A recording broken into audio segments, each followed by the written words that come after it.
Assalamualaikum. Hey guys, have you ever come across in maths where the fraction has an irrational denominator?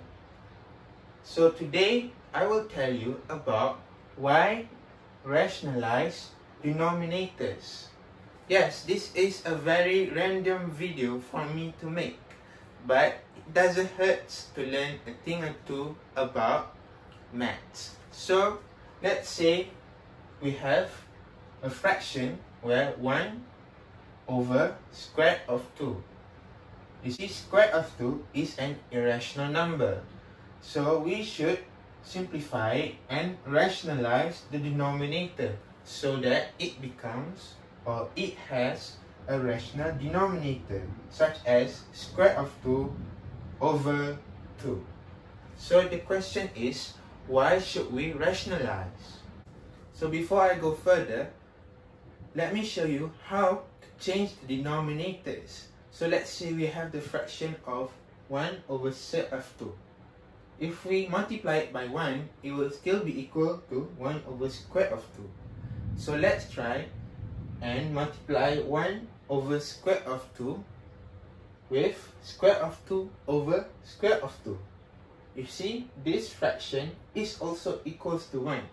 So it doesn't change the value. So let's see. 1 multiply set of 2, it will also be equals to set of 2. But what happens when we multiply set of 2 and set of 2? It will become 2. Yes, where 2 is a rational number. So if you do not believe me, try to punch in the numbers in your calculator where 1 over square of 2 is also equals to square of 2 over 2. The main reason why we rationalize the denominator is because it is easier to calculate in division.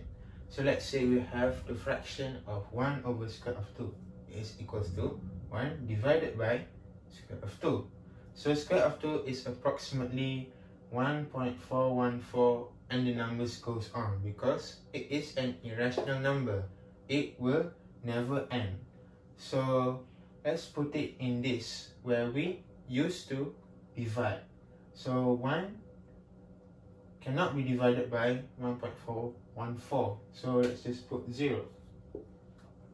Can 10 be divided by 414? Yes.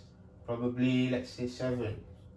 So 7 times 1.414 is 7 times 1 is 4. But 7 times 4 is 98. So this becomes 9. 7 times 1 is 7. And 7 times 4 is 98. So the numbers keep going on, which makes it much more difficult to calculate. So we'll just be stuck at the first digit.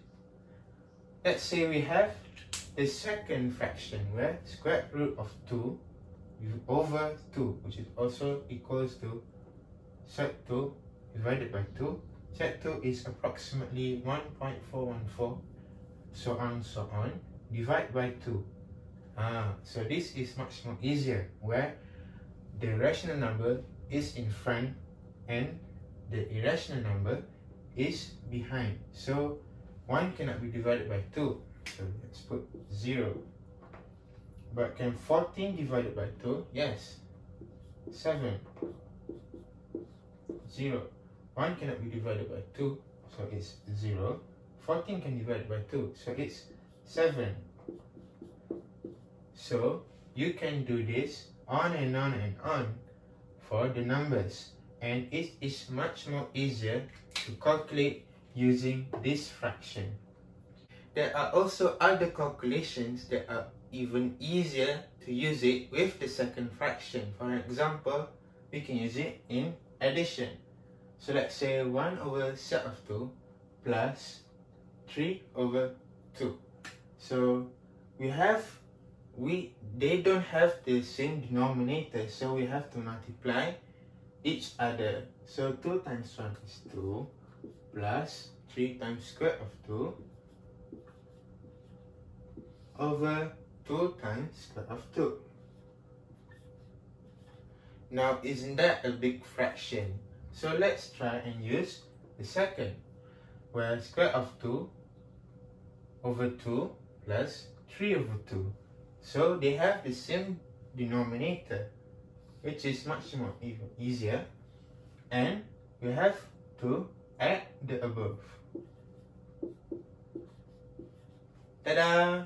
It is much more simpler. So let's use it for multiplication. 4 times 1 out of square root of 2 is just 4 over square root of 2. Seems simple, right? But there are even easier way. So let's say square root of 2 over 2 times 4. 4 times 2 is 2. So 2 times square root of 2. That's all from me. Thank you for listening. Assalamualaikum. Bye guys.